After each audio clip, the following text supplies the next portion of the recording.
All right, let's get across then to Rotimi Fashakin. He's a former CPC spokesman. They're also involved in this merger and having highlighted what the challenges they will face. Let's get it across to him. Morena, thank you for joining us today. Well, yes, lots of talks coming through about APC registration, of which CPC is one of the parties that merged to form the APC.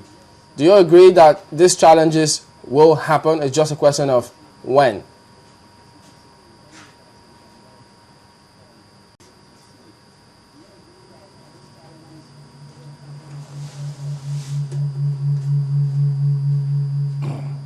Well, thank you very much, Chamberlain. I've listened to Prof. We thank him for some of his postulations, but I think Prof is still living in he still has this compartmentalized view about ideology.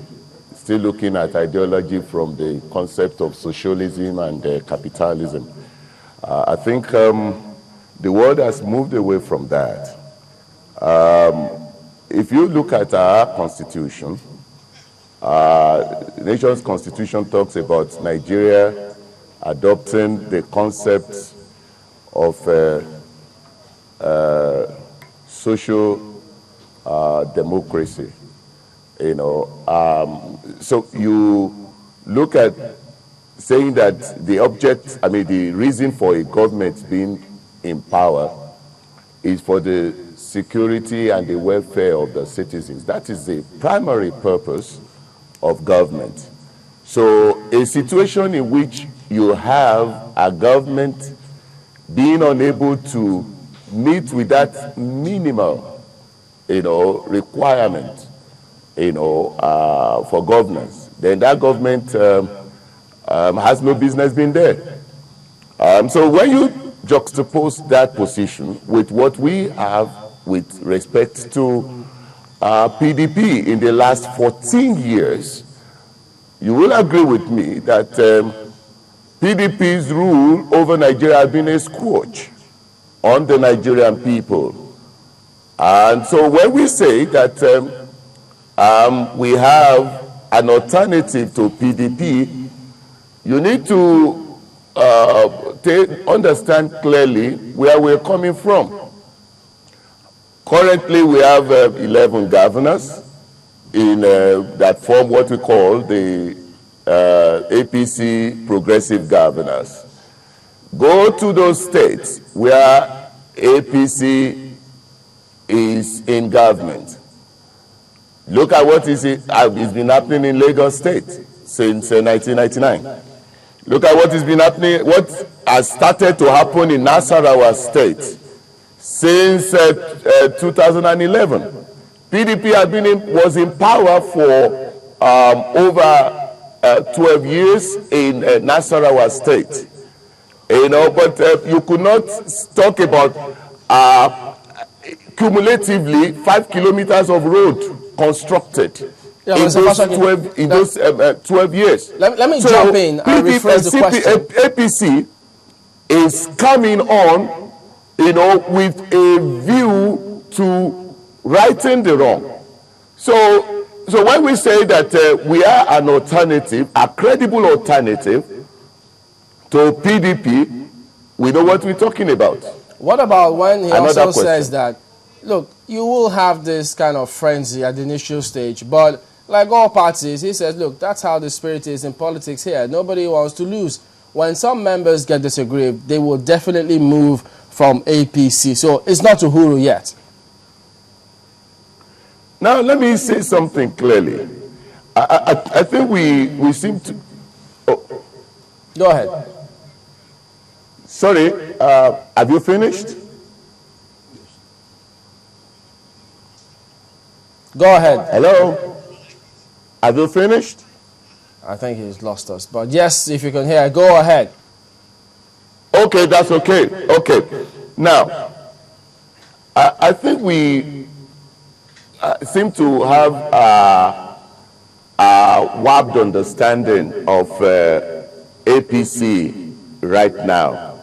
I mean, with regards to the party's evolution, within the Nigerian political space. Right now, there is nobody that has registered as APC. APC registration, will start in earnest. There is no group registration. Everybody is coming at equipotential. What we say in electrical science, that at equipotential, at the same potential. We are all coming in to APC. If you are never in any of the legacy parties, that is the three main parties that formed APC, and you are just joining now, you are still at the same potential with everybody. So what we are saying clearly is that, yes, you may have people who have different objectives for coming to join the party in the first place. But by and large, at the final analysis, the bulk of Nigerians that will be in APC will be enough to push PDP out of power. Thank you. But some people say that, yes, that is only possible if you're only able to surmount your own internal challenges, which you will have as a matter of course. Yeah, my sister, can you come again with that question? Well, some people say that your bid to oust the PDP come 2015 or in any election at all will only be possible if you're able to surmount your own internal challenges. You think that that is possible, or you don't see any challenges for yourself? Well, definitely for an emerging political party that is spreading out to the various sections, to the various geopolitical zones within the Nigerian space. There will be challenges. There are, definitely challenges of being big, that you have. We already know that the philosophy behind the formation of APC, if you look at the way these parties came together in the spirit of give and take, nobody ever gave us any donkey chance, to come this far to the point of being registered as a political party. People believe that we're going to part our different ways at the point where we're going to, we'll be adopting a name or adopting a logo or adopting a motto and stuff like that. And we crossed all these different impediments. They said, no, leave them. When it is the time for sharing offices, that is what will make them to scatter. There's even in spite of all that, we've scaled all those impediments. So I believe clearly that the impediments that are ahead are too infinitesimal compared to those that we had surmounted in the past, in the course of our coming together as our political party. Thank you. Well, Prof, he clearly disagrees about the fact that, yes, people will come in, but you're seeing it from a different perspective. And he talks about electric science, and now, is it against political science? We've moved to the realm of beliefs, and I'm not ready to argue about what somebody believes. If he believes there will be no problem, then good luck, because it's optimistic, and it's good for him to be optimistic. He's a prominent member of a new merger.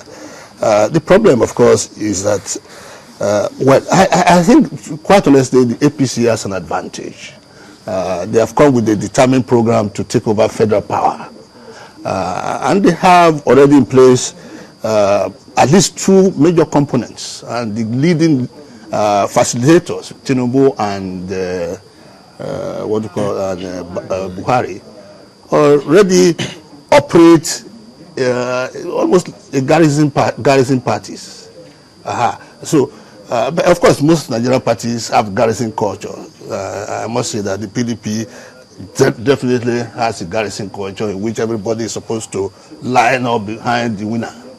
At one point, under Obasanjo, Obasanjo himself was president, and the chairman of the party was retired colonel, the deputy national chairman was retired Navy Commodore. So